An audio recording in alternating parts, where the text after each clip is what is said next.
Hola, hola. Hola, profe, buenas tardes. Buenas tardes para todos. Buenas Damos tardes. unos 5 minuticos mientras se conectan los demás y si no, empezamos con los que están. ¿Listo?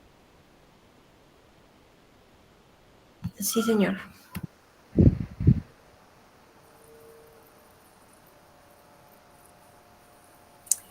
Buenas tardes, profesor y Buenas colegas. tardes.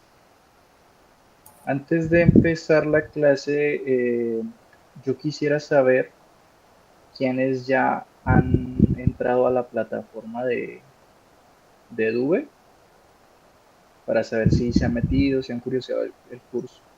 Igual yo aquí puedo ver. Yo lo he hecho. Entonces, vamos a ver.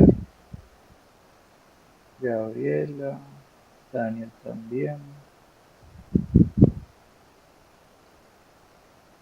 Estoy viendo por acá. John.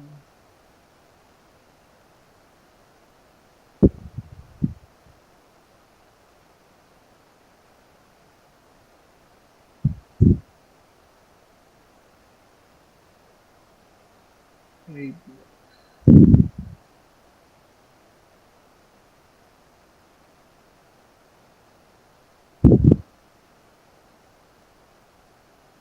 John, ¿tú tienes acceso al curso en Edube o no? No, Profe, no le entendí. dame un segundo.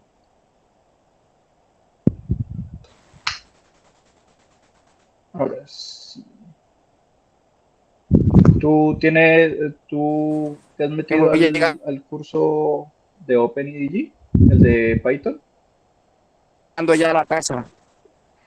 ¿El qué me dice, profe? a la plataforma? ¿O si te has metido a la plataforma ¿Curso de qué? de Python en la plataforma?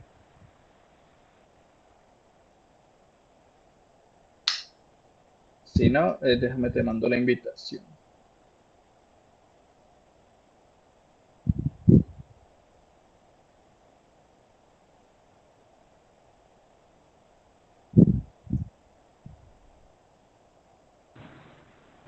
El de Python.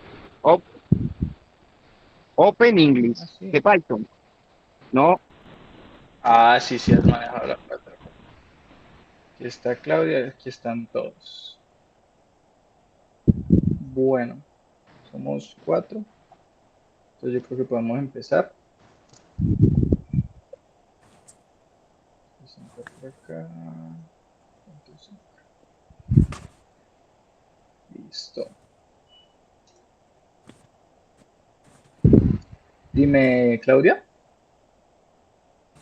Profesor, antes de empezar, yo quisiera saber si usted envió el enlace del segundo encuentro sincrónico, porque yo no lo encontré. ¿No encontraste? Ah, listo, listo. No. Entonces, ahorita al terminar la clase les dejo como el enlace al canal de YouTube donde van a estar montados todos los eventos sincrónicos, ¿vale? Ah, ok. Muchísimas gracias. Listo. Bueno, hagamos un recorderis de lo que habíamos visto la clase pasada, que son los diagramas de flujo. ¿Alguien sabe para qué sirve un diagrama de flujo?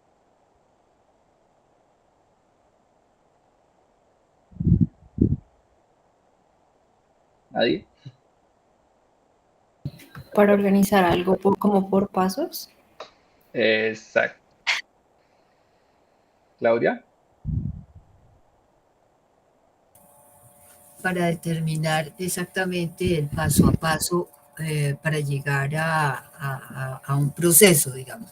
O no, para determinar el proceso a realizar en tal o cual evento, no sé, algo así.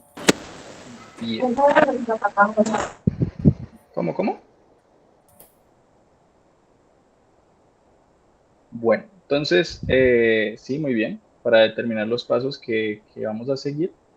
Y más que todo, nos ayuda a formar el esqueleto de nuestro programa. Entonces, como habíamos visto, tenemos sus entradas, tenemos las salidas, tenemos todos los procesos intermedios que se cumplen en el programa para que se cumpla el prometido de lo que íbamos a hacer. Yo les había dejado de tareita pues que hicieran el de grados Celsius a Fahrenheit. Espero que pues todos lo hayan hecho. No era más que poner como 3 símbolos, que era la lectura de datos, el proceso y la salida, ¿vale? Si lo tienen distinto, si tienen algo adicional, pues puede ser también ese tipo de soluciones. Solo que pues ya depende de cada quien agregarle o quitarle cuantas cosas quiera, ¿vale? El día de hoy vamos a ver los elementos básicos de Python. Entonces, Python cuenta con unos elementos básicos que vamos a tener muy en cuenta durante toda la programación. Y es que unas son las entradas, que se hace con una función que se llama input, que permite que yo ingrese datos a mi programa. También tenemos las salidas, que tenemos la función print, que va a imprimir en la consola todo aquello mensaje que queramos enviar. Vamos a ver un poquito de las operaciones matemáticas, el orden en que estas se va, en la que Python empieza a desarrollar todas sus funciones. Vamos a ver un poquito por encima qué es un condicional. De hecho, aquí mismo podemos ver qué es un condicional, porque aquí tenemos una condición, ¿no?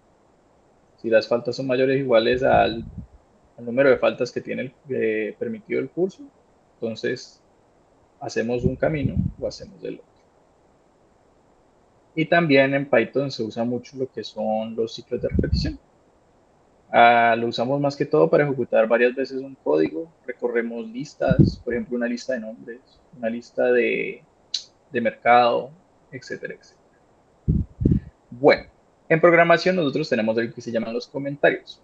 Los comentarios, aunque al parecer insignificantes, son muy importantes para el desarrollo de código.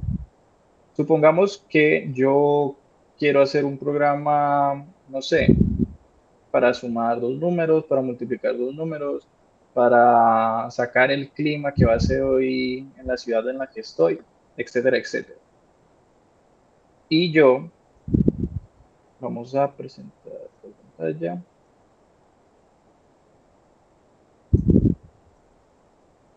Y digamos yo tenga, no sé, A más B.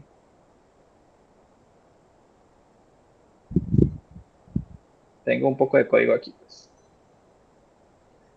¿Para qué me sirven los comentarios? Para la hora de que yo tenga todo este código que nadie va a entender, o que lo pueden entender, pero tienen que leerlo paso por paso. Entonces yo digo, el siguiente código sirve para X y Y. Entonces los comentarios nos ayudan a organizar el código y optimizar el trabajo para quien quiera trabajar colaborativamente con otra persona. Y de esta forma, pues nosotros podemos segmentar el código, podemos decir, en esta parte extraemos información. En esta otra parte hacemos tal cosa. Y así pues mantenemos nuestro código ordenado y legible. Básicamente para eso usamos los comentarios. Ahora, también existen las variables. Imaginemos que una variable es como una caja en la que guardamos cosas y solo guardamos un tipo de cosas. Por ejemplo, cuando nos vamos a mudar, nosotros guardamos todo en cajas y digamos la caja de los zapatos, la caja de los portarretratos, la caja de los juegos de los niños. Entonces, las variables son eso, son espacios de memoria en la computadora que se usan para almacenar un valor. Hay diferentes tipos de valores que puede adoptar esta variable, pero solamente puede adoptar un tipo, ¿vale? Las variables tienen unas características. Se leen de esta forma y si ustedes notan, pues tenemos el nombre de la variable y el valor que le vamos a dar. ¿Qué valores puede ser esto? Puede ser una cadena de texto, puede ser un número, un real, un booleano, etcétera, etcétera. Esta variable es mutable, o sea que yo la puedo cambiar en cualquier momento. Si yo muestro por acá, ¿cómo haría eso en Python? No, pues profe, yo quiero almacenar el nombre del usuario, entonces le digo nombre es igual a Pepito Pérez. Y entonces aquí yo ya almacené Pepito Pérez en la variable nombre. No, profe, pero es que ingresó otro usuario y tiene otro nombre, entonces el nombre es igual a Juanito Pérez. Y así vamos viendo. Les voy a mostrar cómo se ve.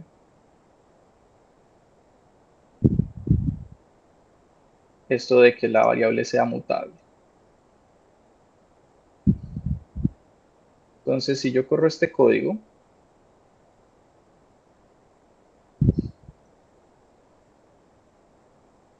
a ver que lo corrí 2 veces, le dije, imprímame que guarde el nombre, Pepito Pérez. Y más adelante tenemos la misma variable, pero otra asignación de valor. Cambiamos a Juanito Pérez. ¿Listo? Esa parte, espero que todos estemos claros. Y volvamos acá. Ahora, yo cuando voy a tener una variable, siempre tengo que tener unas reglas para crear el nombre. Vamos a ver estas 6 reglas, empezando por deben empezar con una letra o un guión bajo. No podemos colocar, por ejemplo, uno variable como tenemos acá, sino que puede ser edad, nombre, etcétera, etcétera. Profe, pero aquí todos comienzan con minúscula. Ahorita vamos a ver para qué vamos a usar las letras mayúsculas a la hora de nombrar variables.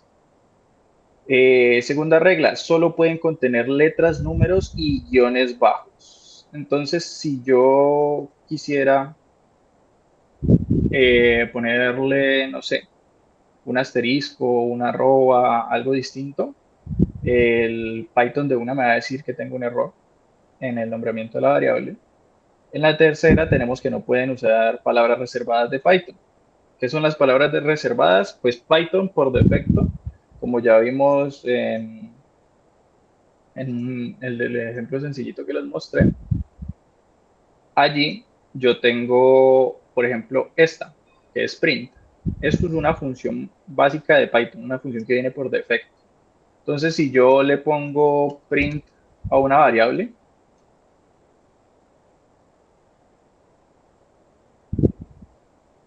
esto me va a dar error cuando yo corra el código.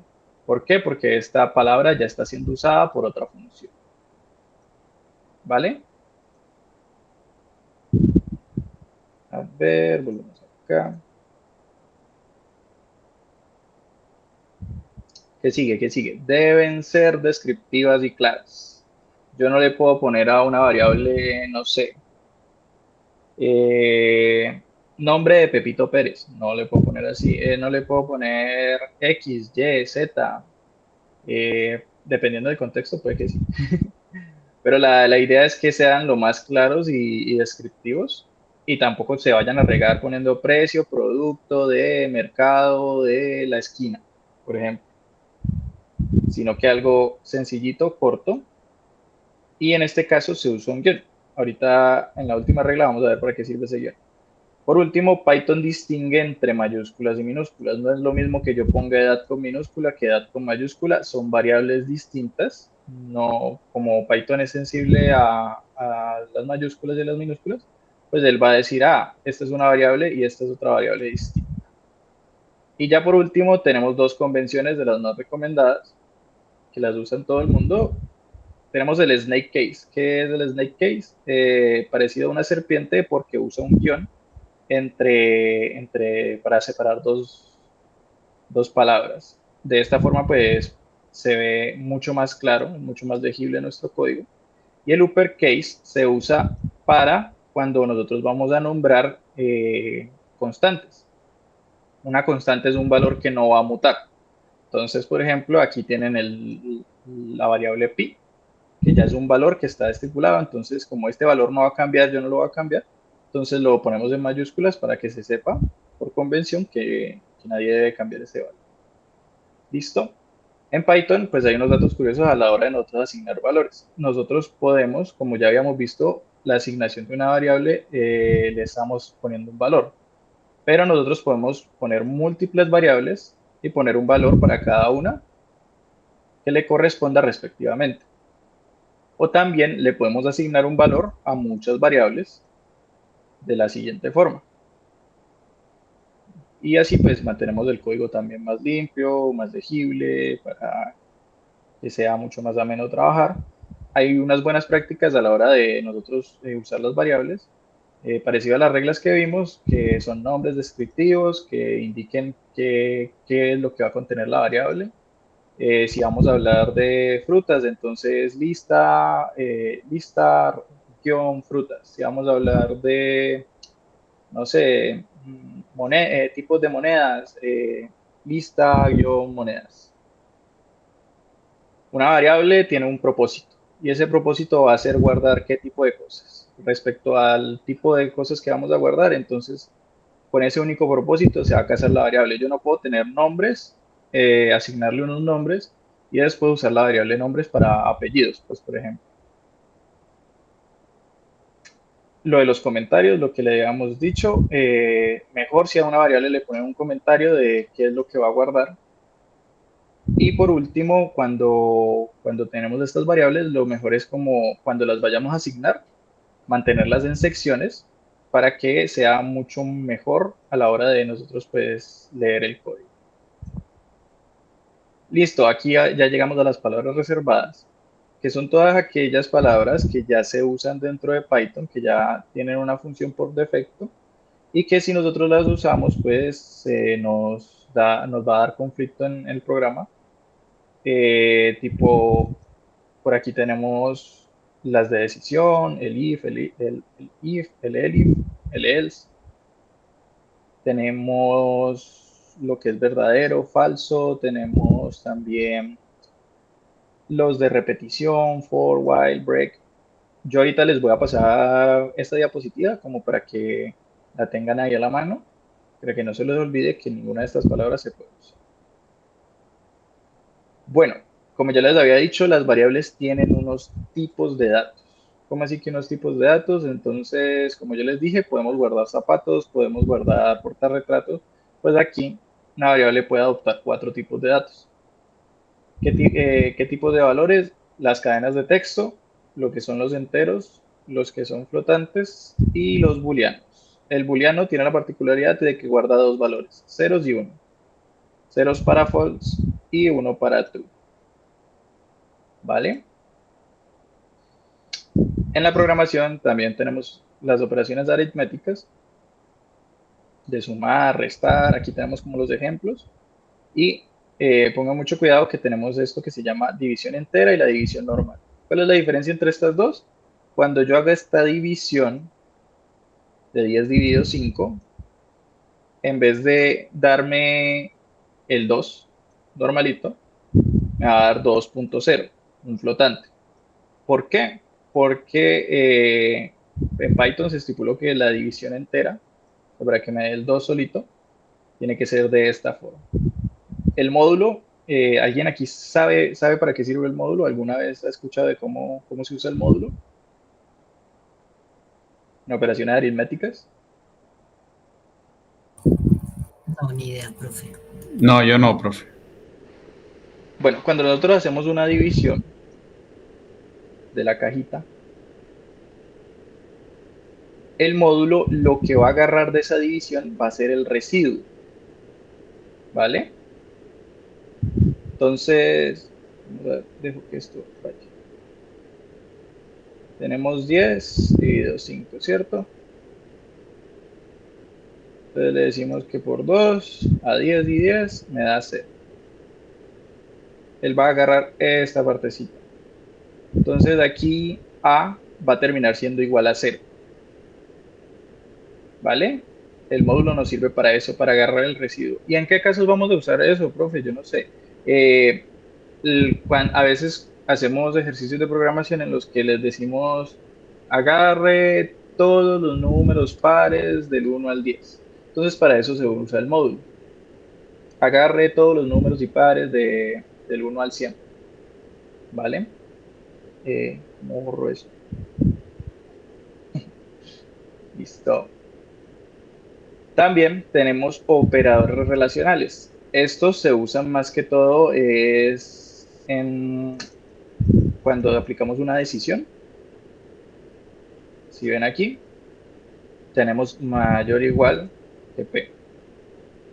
Entonces, esto nos ayuda a comparar dos valores. Si son iguales, si son diferentes, si son mayores, menores, mayor igual, menor igual, ¿vale? Y respecto a si se cumple o no la condición, pues nos va a devolver si es verdadero o falso. Profe, yo creo que a la anterior le faltó uno, potencia. Si no estoy mal. Potenciación. Pues, potencia, si alguien pues sabe más de explicarlo, pero pues cada vez que usamos dos punticos, se usa para la potenciación, viaja a la 5 y pues nos va a dar el resultado en la variable A, ¿vale? Operadores lógicos. ¿Alguno ha visto o ha escuchado qué son las tablas de la verdad?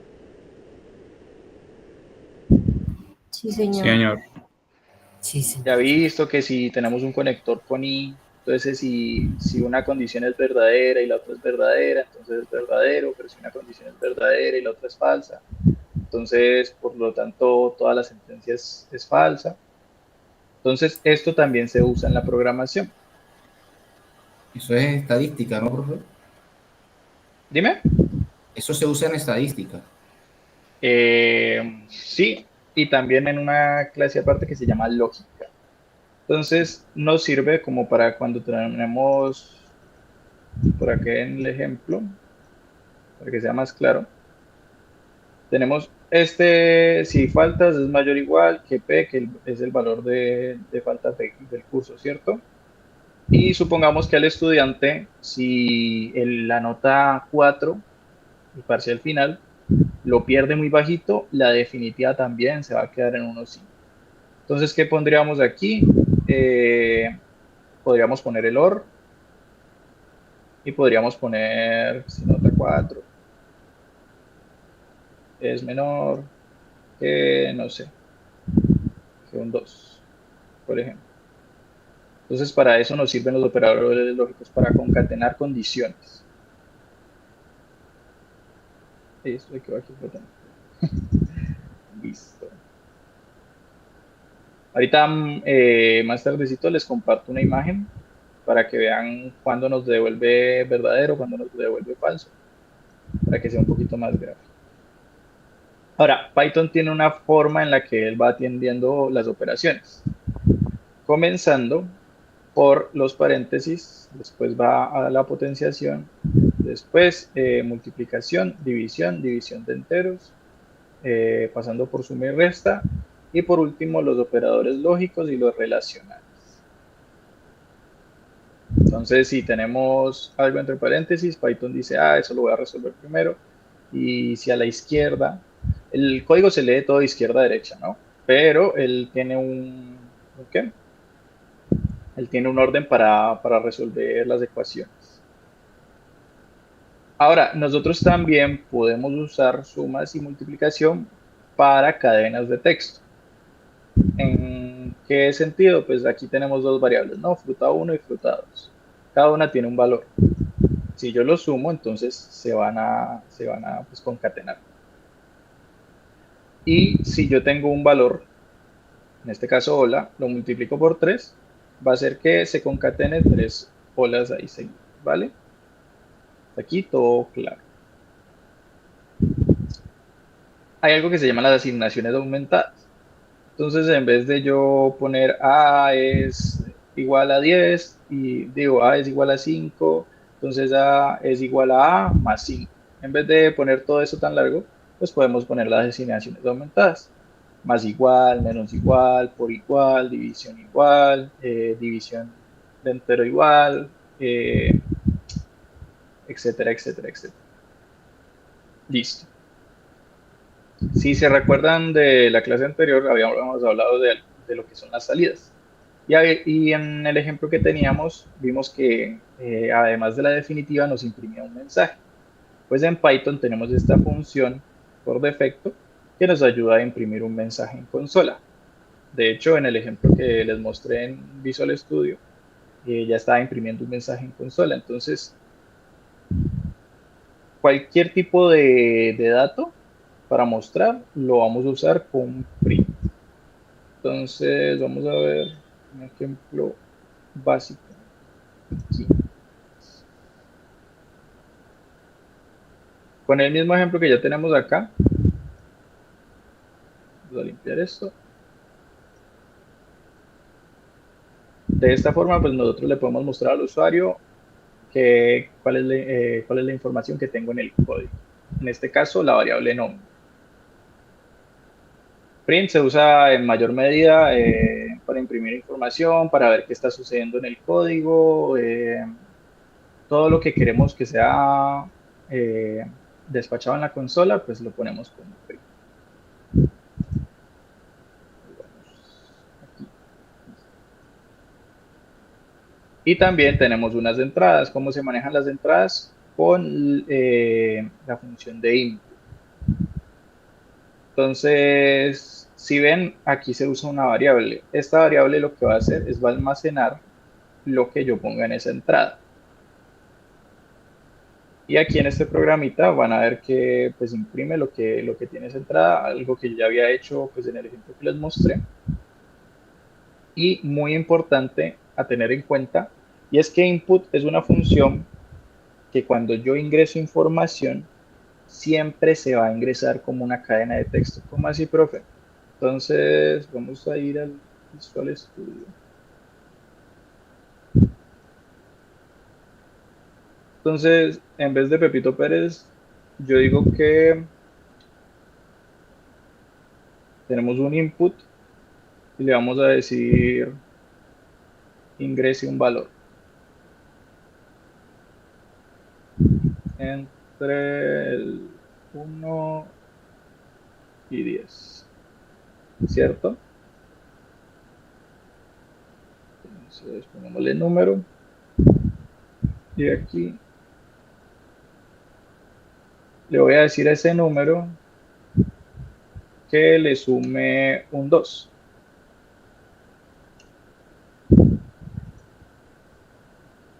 Entonces, si ven, aquí me mandó un mensaje a la consola, pero este es distinto, ¿no? Este es para ingresar información.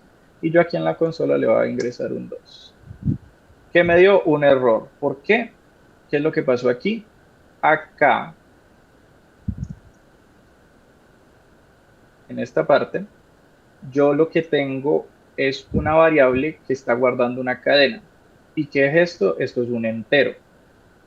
Entonces, ¿de qué forma funcionaría, entre comillas, el programa? Cambiando yo esto por una cadena. Y ahora que ya los dos son cadenas de texto, se suman, se concatenan, ¿vale? Más adelante les voy a mostrar cómo cambiarle el tipo de valor que uno ingresa, pero ténganlo muy en cuenta y muy presente, y es que input siempre me va a devolver una cadena de texto.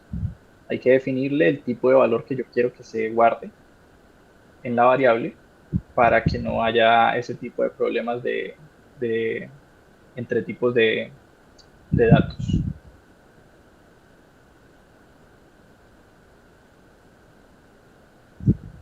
Bueno, hasta aquí fue la clase de hoy.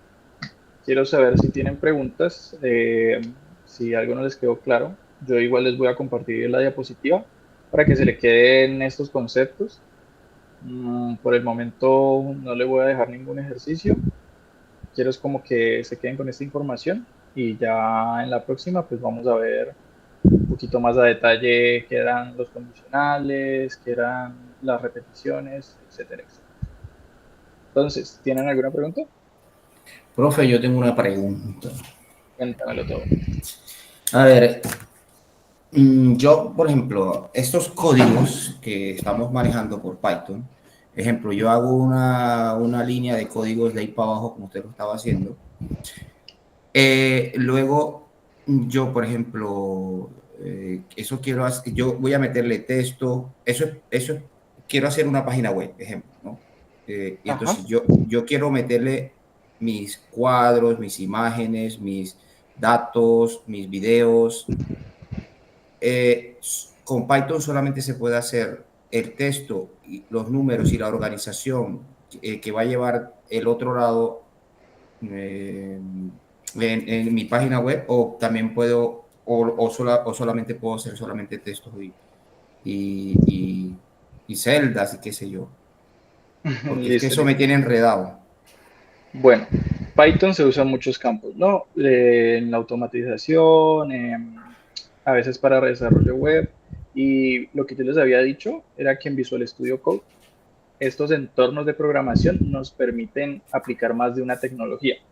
Por ejemplo, yo puedo combinar Python con una página web y de esa forma, no sé, agarrar la información de una encuesta, de una entrevista, pero en Python no es tan recomendable manejar pues lo visual de la página web.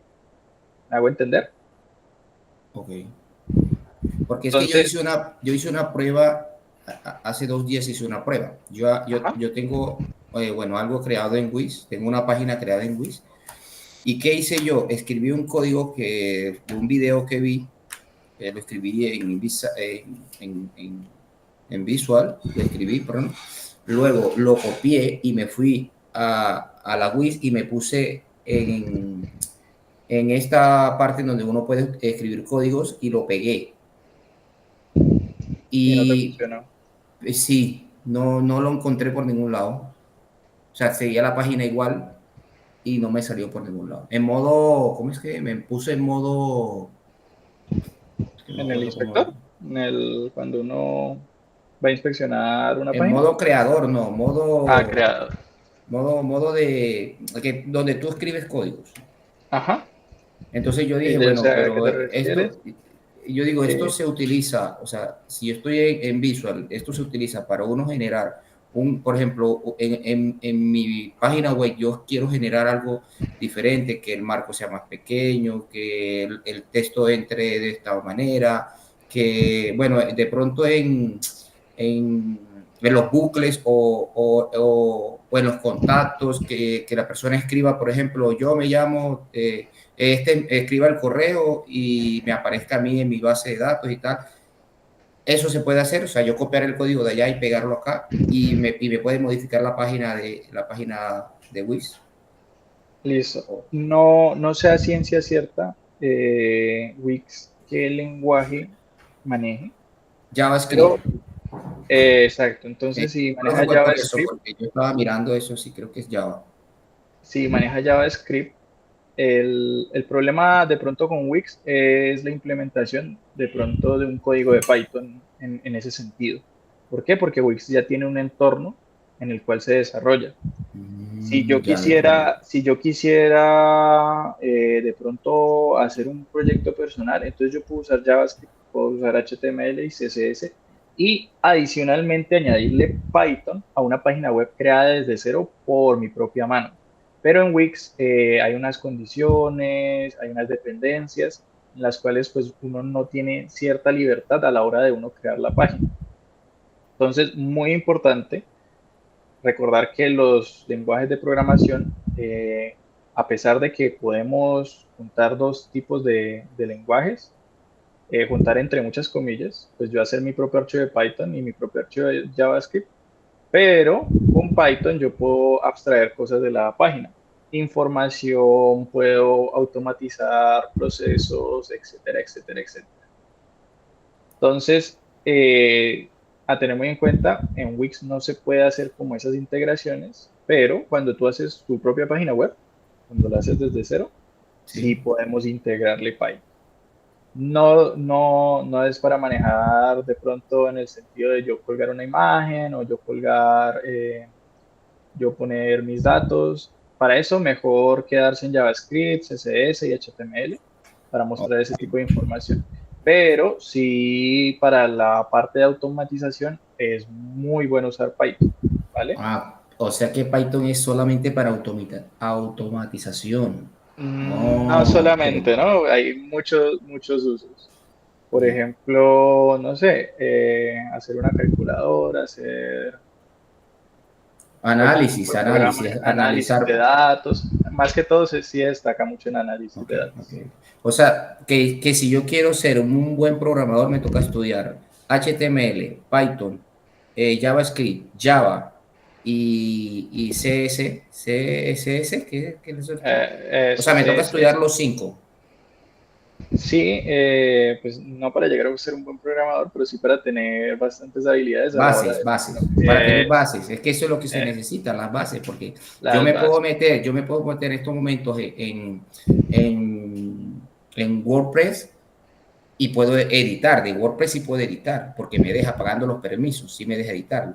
Pero yo me pongo a editarlo, lo que hago es una retocha de ideas, porque todavía no me sé nada de códigos, sé algunas cosillas, pero no, me falta entonces muchísimo. Bueno, ya estoy estudiando HTML y Python, que entonces ya empiezo de algo, ¿no? Eso muy bien, John. Entonces, igualmente para todos, les dejo aquí como el consejo y es que a la hora de nosotros aprender programación con Python, no solamente estamos aprendiendo el lenguaje, sino la forma de pensar en cómo resolver todo ese tipo de dudas y problemas que se nos pueden presentar. Coméntame, Claudia.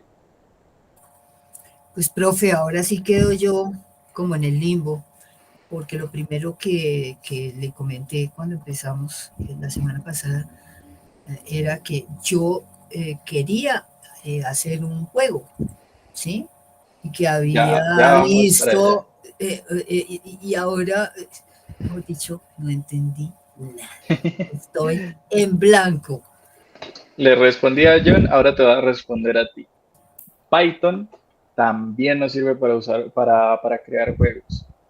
Ah, pero ¿cómo es esto? Si yo estoy viendo que se usa para análisis, no sé qué. Estoy dando ejemplos prácticos para el uso en una página web. Ahora, si nosotros nos vamos al ámbito de crear un juego, una experiencia educativa, un proyecto personal, como quieras llamarle, Python tiene una librería que se llama Pygame o Pygame, pues. Y esa librería nos permite a nosotros decirle en código a Python, hey, montame, por ejemplo, la resolución de la pantalla, una pantalla de 1000 por 1000 píxeles, ¿cierto? Y yo quiero definir un personaje en el centro de la pantalla. Listo. Esa librería contiene los códigos. Sí, viste que nosotros usamos print y input para hacer dos cosas que en Python ya vienen por defecto, ¿cierto? Sí. Bueno, con Pygame sucede que aumentan esas palabras reservadas a las funciones que tenga esa librería. Entonces, con Pygame yo le puedo definir un jugador.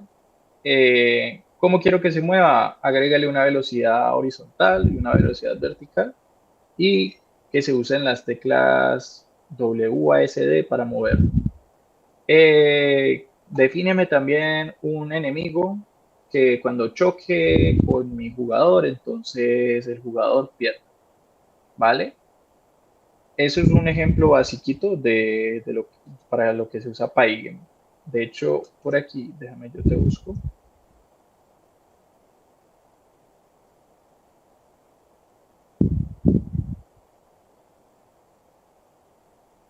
Un juego que se haya hecho con Pygame.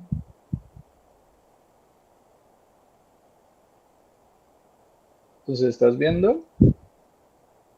Podemos llegar a hacer todo este tipo de cosas. Muy a lo estilo Mario Bros. Muy al estilo Mario Bros. Mucho de plataformas, también movimiento visto desde arriba. Podemos hacer un ajedrez. Entonces se pueden poner lienzos. Todos estos recursos también se le pueden agregar. ¿Vale? Y mucho, tenlo en cuenta, ¿no? Mucho en el ámbito 2D. He visto que se han hecho juegos con Python en 3D, pero digamos que a la hora de empezar, siempre vamos a tener en cuenta como el 2D. Y para ¿Alguien hacer mete? juegos en 3D, ¿con ¿Cuál sería? En 3D, yo generalmente los desarrollo en Unity o Unreal Engine. Pero en Python uno también puede hacer juegos en 3D. Solo que si vamos a empezar por esta parte, pues empecemos a saber cómo son movimiento horizontal, vertical, y no preocuparnos tanto pues ya con las problemáticas que vienen cuando uno hace un juego en 3D, ¿vale? Perfecto, profe, lo estaré contactando para cursos de juegos en Python y demás. Bueno, gracias. Listo. ¿Alguna otra pregunta, alguna otra duda? ¿Cómo les fue haciendo el diagrama de flujo de qué? De grados Celsius a Fahrenheit. Bien, fácil. Facilito, dijeron por ahí. Listo. Si no hay más dudas, ya les mando el PDF al grupo, ¿vale? Profe, y el enlace para poderlo seguir a Y el usted. enlace Todas también estas se los cosas. mando. Sí, que es, ¿Listo? de verdad es importante repasar lo que se dijo en clase. Muchas gracias.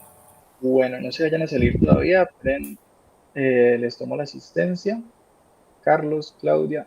Carlos, Giovanni, creo que tú no habías entrado antes. ¿Cómo estás? Hola, profe. No, siempre entraba en la noche porque no me daba cuenta que era hora de España, entonces siempre entraba era en la noche, pero ya. Listo, listo. Ahí tenía como la aclaración, de pronto si se confundían, me pueden escribir y ya salíamos de la duda. Bueno, Giovanni. Aquí estás, clase 3, Gabriela también, Daniel también, Claudia y yo. Uy, hoy estamos todos. Bueno, espero que les haya gustado la clase, que tengan un feliz jueves y nos vemos en la próxima sesión sincrónica, ¿vale? Que es mañana a esta misma hora. Perfecto, profesor. Muchas gracias. Hasta luego, chao.